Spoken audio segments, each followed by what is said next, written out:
The light within the grand conclave chamber was ancient. A soft, silver luminescence filtered through the crystalline heart of the axiom itself. It was a light that had witnessed the birth and dissolution of empires, the signing of treaties that had held for millennia, and the panicked deliberations that preceded galactic wars.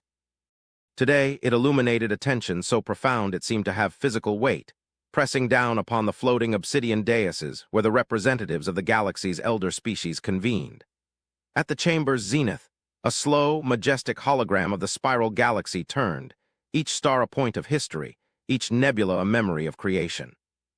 But all eyes, all thoughts, all fears were directed toward a tiny, unremarkable sector on the outer arm, a place colored with the dull, unassuming blue of a G-type star. The territory of the humans. High Lord Vorlag of the Cathar Imperium stood upon his dais, his powerful, chitinous form shimmering under the axiom's light. His species was born of geological pressures and unending war, their bodies living fortresses, their minds forged in the crucible of absolute command. He saw the galaxy as a hierarchy of strength, and humanity was, by every metric his people held sacred, insignificant. Their fleets were small, their worlds few, their history a brief, violent flicker compared to the Cathar's eons-long reign. Yet the silence from the Perseus Vale was deafening. A full Cathar battle group, a vanguard of his finest ships commanded by one of his most trusted warlords, had vanished. Not destroyed, not in retreat, they had simply ceased to exist. They probe our borders with impunity, Vorlag's voice resonated through the chamber, a low, grinding sound like continents shifting. They expand their colonies with a quiet arrogance that mocks the treaties they so eagerly signed. Now one of our patrols, a force capable of pacifying a dozen systems, has been erased from the cosmos. No wreckage, no energy signature, no echo of their final moments, only a void where Cathar honor once stood. This is an act of aggression, a declaration of war by a species that has forgotten its place. He gestured with a bladed forearm toward the holographic map, toward the human sector. For cycles we have treated them as children, allowing them their small trespasses, indulging their strange philosophies. We underestimated their capacity for duplicity. They have developed a weapon of unimaginable stealth, a coward's tool to strike from the shadows. I say we answer this treachery not with debate, but with fire. We must remind them what true power looks like. We must break them before they grow bold enough to strike at the heart of this conclave. A soft, chiming resonance answered him, emanating from the dais of the Lumina. There a being of pure, coherent light pulsed gently, its form a cascade of shifting colors that spoke of immense age and wisdom. Elder Kalis did not have a voice, but its thoughts flowed into the minds of all present, a current of calm reason in a sea of rising fear. Patience, High Lord. You see a weapon, for you are a warrior. You see malice, for your history is written in conquest. But is it not also possible that you see only what you expect to see? The universe is vast, and its mysteries are not all forged in the hearts of sentient beings. To assume this is a human act is a failure of imagination. Imagination? Vorlag scoffed, the sound sharp and dismissive. My finest warriors are gone. Their families demand justice. My empire demands a response. My imagination is consumed with the image of human worlds burning for their insolence. What other explanation is there? A natural phenomenon that selectively swallows only Cathar warships while leaving the nearby human colony untouched. The logic is laughable. From a third dais, shrouded in a soft mist that concealed the delicate, empathic forms of the Silthari, a new voice emerged. It was quiet, melodic, yet laced with a profound, shivering disquiet. "It is not their weapons I fear, High Lord," whispered Emissary Lyra, her true form a carefully guarded secret, her presence felt as a wave of collective anxiety. "It is their silence." The chamber grew still. The Silthari were the galaxy's diplomats, its mediators, its soul readers. They navigated the complex emotional and psychic currents that flowed between species, building bridges of understanding where none could exist. But humans were an anomaly. "We are in council," Lyra continued, her voice trembling slightly. "We feel the pride of the Cathar, the ancient calm of the Lumina, the pragmatic calculus of the Grak. We feel the life of the galaxy, a symphony of thought and emotion. But when we turn our senses toward humanity, there is nothing, a wall, a void. It is not the chaotic noise of a primitive mind, nor the disciplined shield of a trained psychic. It is a profound, absolute emptiness, a psychic silence that feels unnatural, as if they are. Not truly there. How can we predict the actions of a species whose inner world is a locked room? How can we trust a people who hide their very souls from the universe? This was the core of the Conclave's fear. It was not human technology, which by all accounts was robust but uninspired. It was not their military, which was a pale shadow of the Cathar armada. It was their sheer, unnerving unpredictability.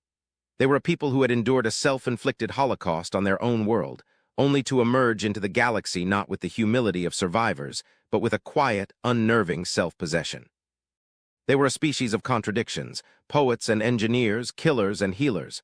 They signed treaties with one hand while clenching the other into a fist behind their back. Their history was a litany of self-destruction and miraculous rebirth, and now they were silent. The pragmatic chancellor Scorn of the Grack, a hulking amphibian whose species valued commerce and survival above all else, finally spoke. His voice was a wet, gurgling rasp, but his words were cold and clear.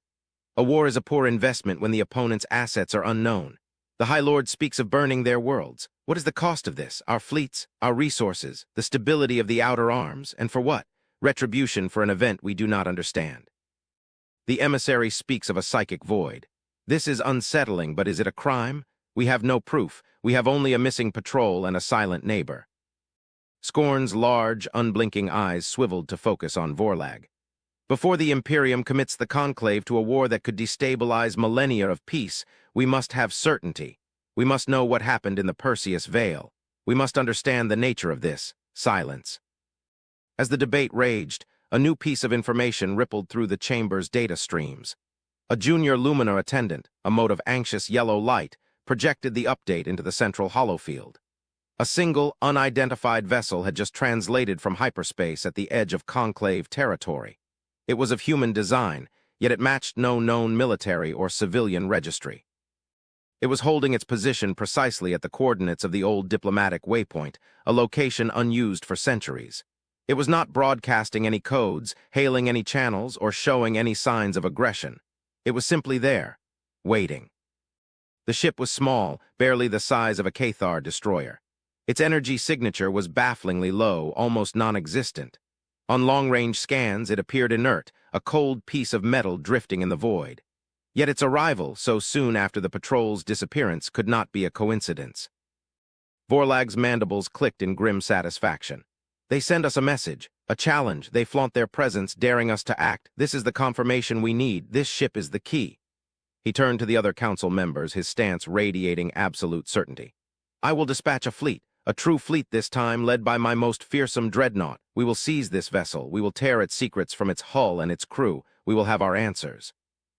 And you may find an answer you are not prepared for. Kalis pulsed, a flicker of deep concern in its luminous core.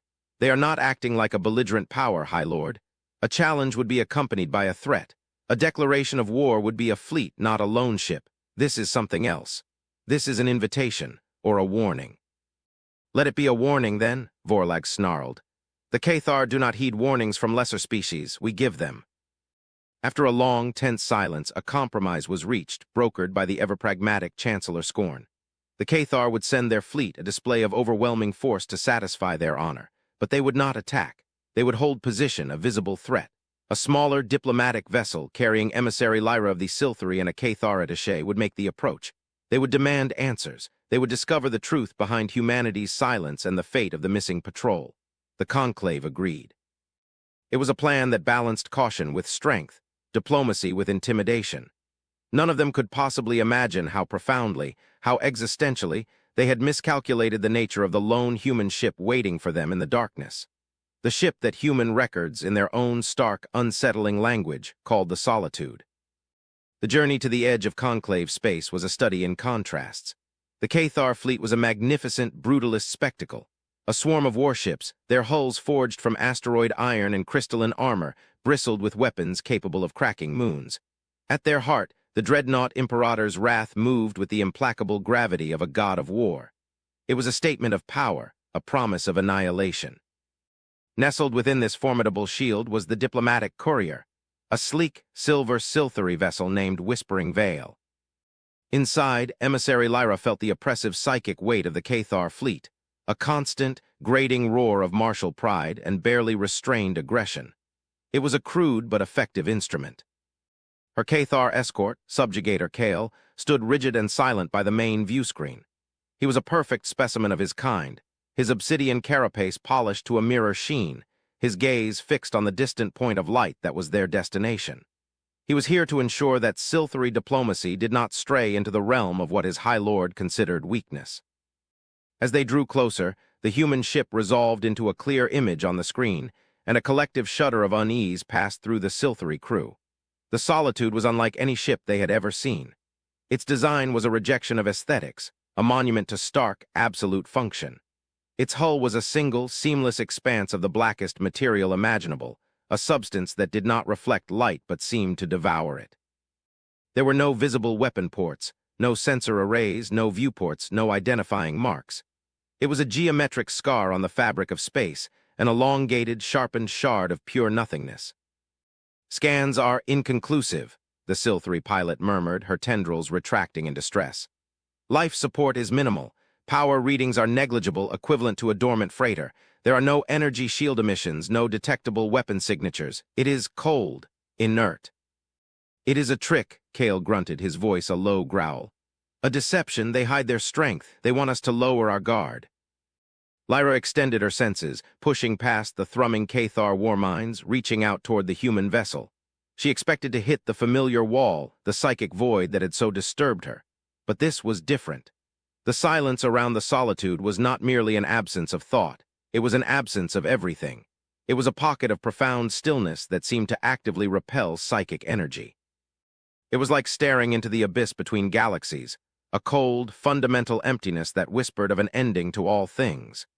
The feeling was so deeply unsettling that she had to withdraw, a psychic chill seeping into her very being. "We are hailing them," she announced, her voice steadier than she felt. "Standard diplomatic channels encrypted."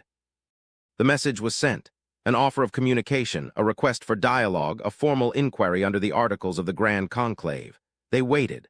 The seconds stretched into an eternity, the silence from the human ship growing heavier with each passing moment.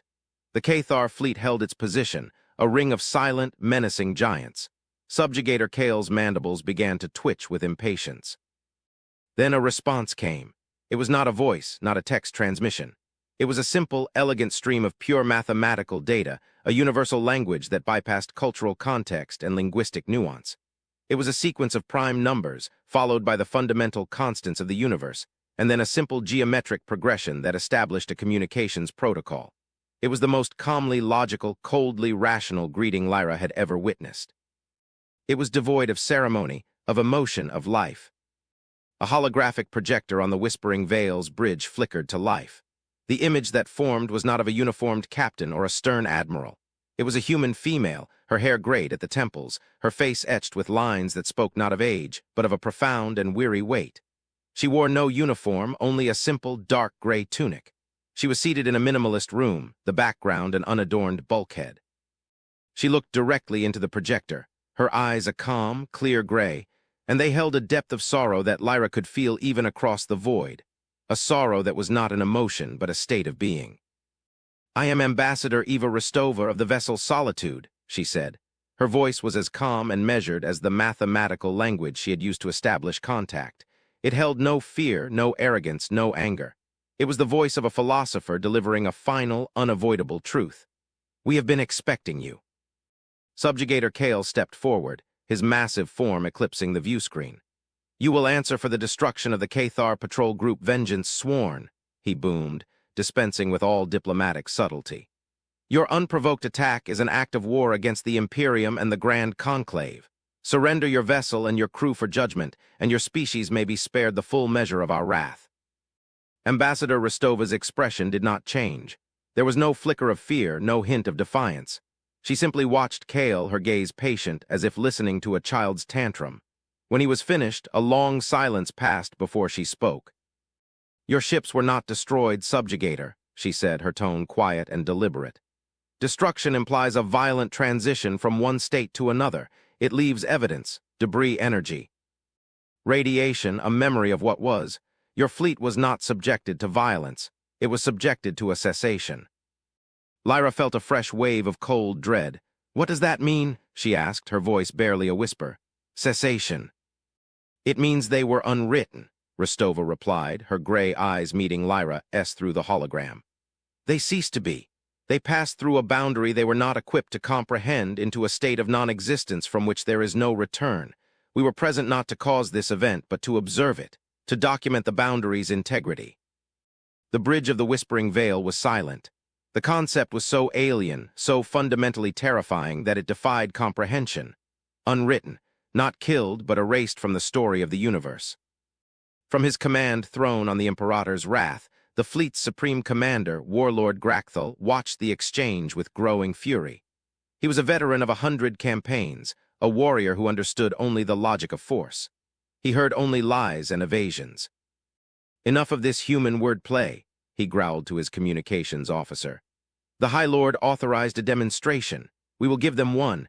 Target a point 1,000 kilometers off their vessel's bow. Fire a single low-power cleansing lance. We will see how their cessation fares against focused plasma." The order was relayed. On the bridge of the Whispering Veil, alarms blared as the Cathar dreadnought began to power its primary weapon. Subjugator Kale straightened, a grim smile on his face. This was a language he understood. "Ambassador," Lyra said, a desperate urgency in her voice. "The Cathar fleet is preparing to fire upon you. I urge you to raise your shields to take evasive action. This is a misunderstanding that can be resolved." "It is not a misunderstanding," Rostova interrupted, her voice still impossibly, tragically calm. "It is a failure to listen. We advised against energizing this region of space. Your actions will have consequences you cannot foresee." Her gaze shifted as if looking past them toward the dreadnought. A profound sadness filled her eyes. "Please do not do this." Her plea was not one of fear for her own safety. It was a plea for theirs.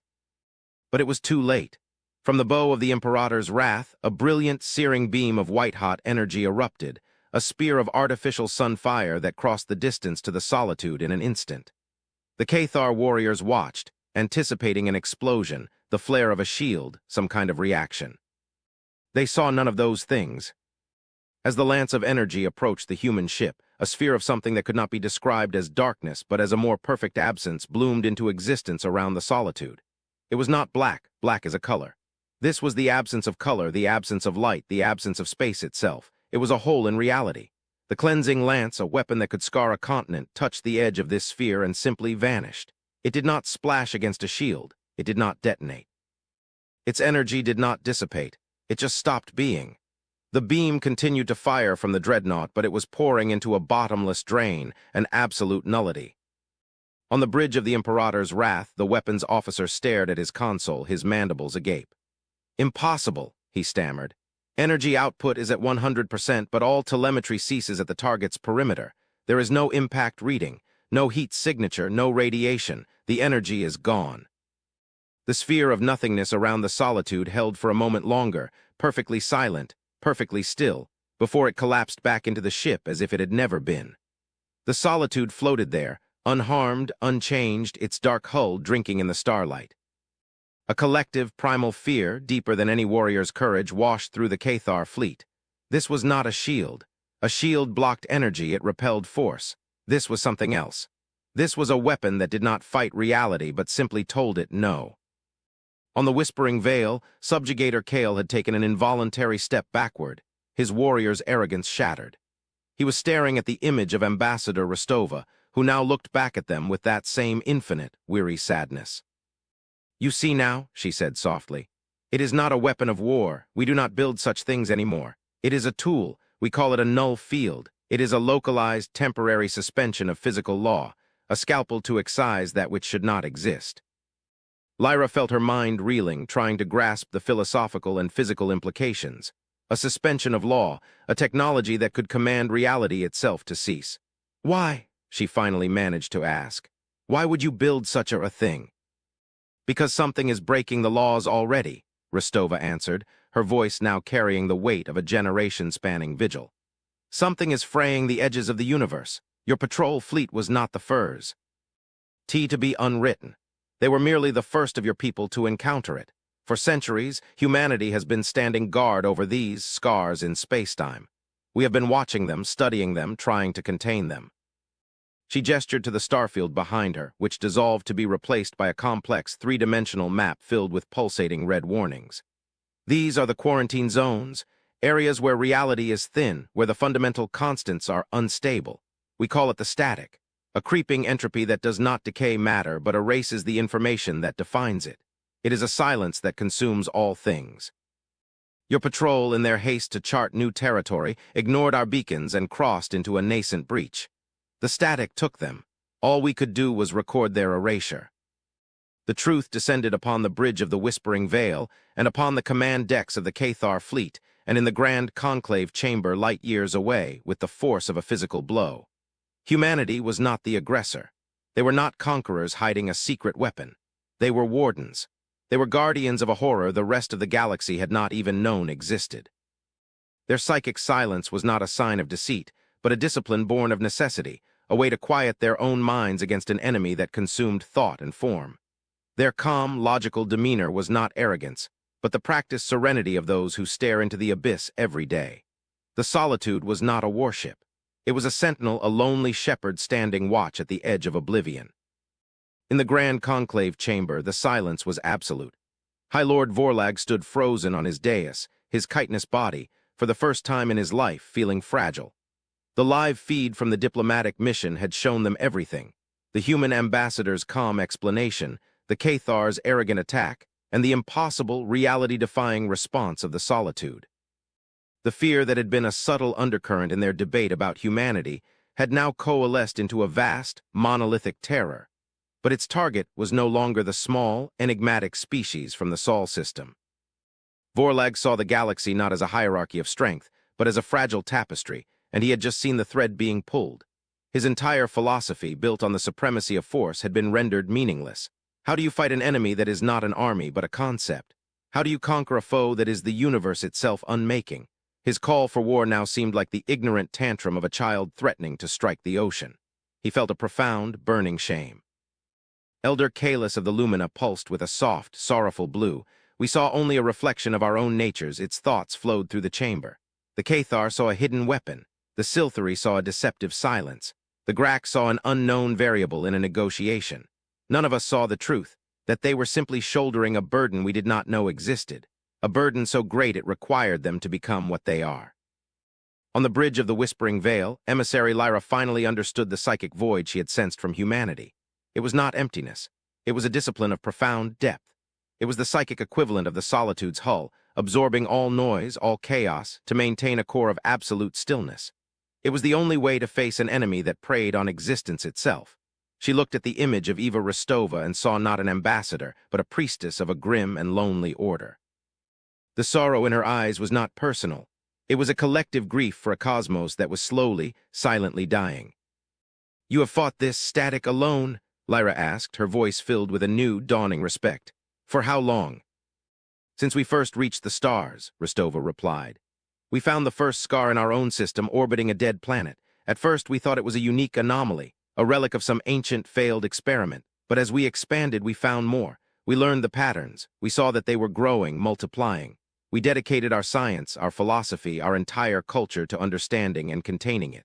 The Solitude and its sister ships are the result of that focus. They do not fire weapons. They reinforce reality. They are the stitches that hold the fabric together."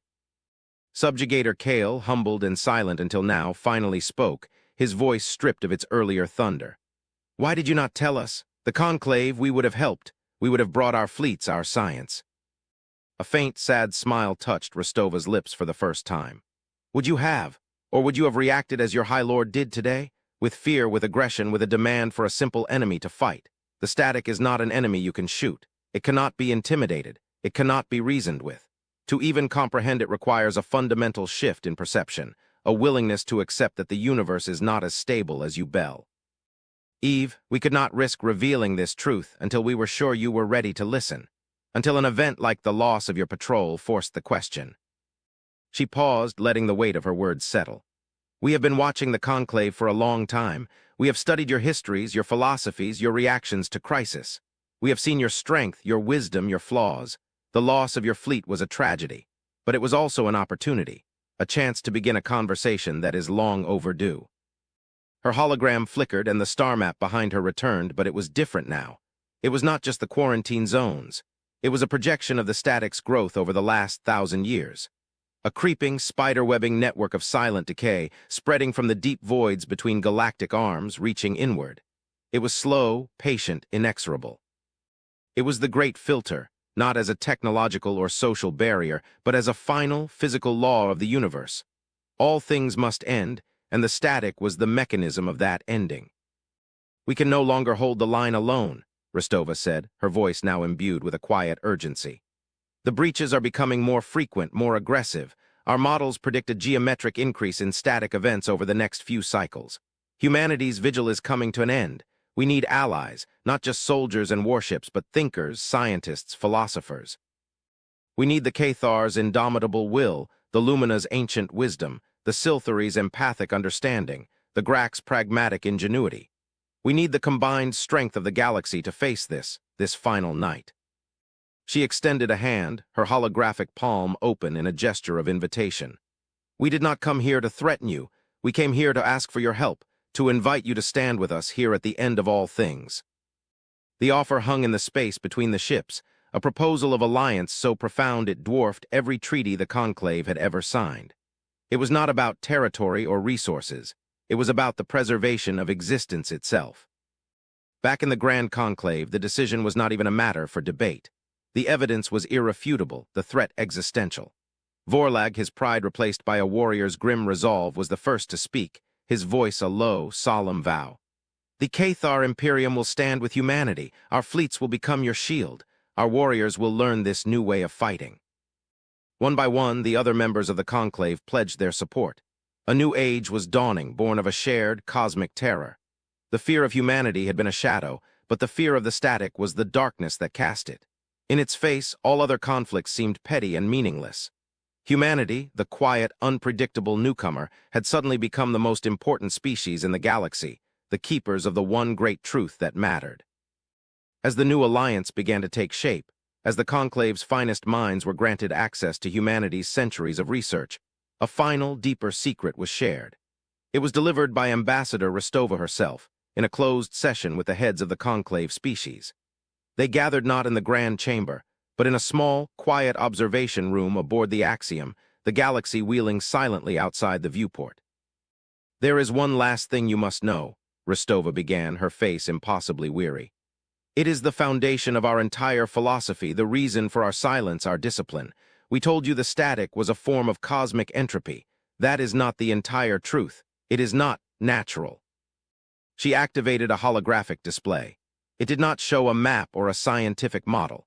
It showed a single, incredibly complex waveform, flickering with residual noise, its signal so degraded it was barely coherent. "For over a century, our deepest listening arrays have been focused on the oldest light in the universe, sifting through the cosmic microwave background radiation. We were looking for echoes, for patterns. We found one. A signal. Not a message meant for us, but the dying ghost of a broadcast, impossibly ancient, from a civilization that must have existed in a previous cosmic cycle, before the last great contraction and expansion." The Conclave leaders watched, mesmerized. The concept of a previous universe was a philosophical theory, a myth. "It took us decades to decode even a fragment of it," Rostova continued. "The language is not based on sound or symbol, but on the manipulation of quantum states. It is a message of pure information. And it is a warning. They tell of their own struggle, of a foe that consumed their galaxy, star by star, a foe they themselves created." She looked at each of them, her gaze piercing, ensuring they understood the gravity of her next words. "The static is not a force of nature. It is an intelligence, or what is left of one. According to this ancient echo, the creators of the static were a species that sought to transcend their physical form, to upload their entire civilization into the very fabric of spacetime to become one with the universe.